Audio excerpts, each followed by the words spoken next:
This is how system looks like from the perspective of a software developer, a bunch of files. In order to complete a task, which requires adding a new feature to the macOS version of the software, a developer may edit one of those files.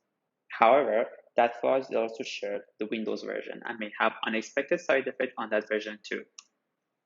My name is Mehran from the University of Waterloo, and we are proposing an approach that helps us to analyze the exposure of a software change.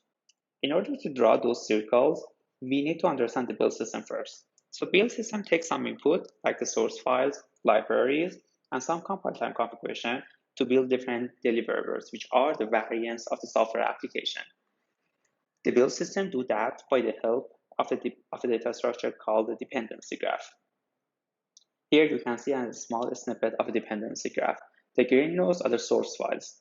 So if we change one of those source files on the right side of the screen, the changes will impact the main target, which is a red node on top of the graph in all the configurations. But the source files on the left side of the screen will only impact the main target if gRPC connector is false. So as you can see here, different changes have different exposures. But in real world, the dependency graphs are so complex and difficult to analyze. So we need a tool to help us to extract the graph and do some kind of analysis on it. We call it DiPiDi. Why DiPiDi? Because the dependency graph looks like a sphere, and we want to calculate the exposure of a surface, some part of the surface of a sphere to the whole. Then the DiPiDi is a formula to calculate the surface. That's a cool name. This is the indexing phase of the tool. So from the CMake script, we build the AST and then the dependency graph, and then we flatten all the nodes under different configuration, and we store it in our database. Next, there's a query phase.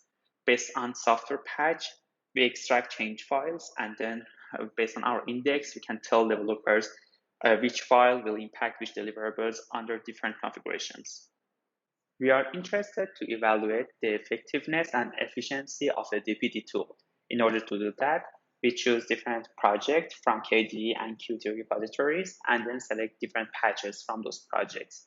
Then we ask our participants to tell us which deliverables will be impacted by those patches. One of the groups will have access to DiPiDi, the other one will have access to one of the state-of-the-art impact analysis tool called Pharmacy, which uses source code instead of the build file to do the impact analysis. And the other group doesn't have access to any tool.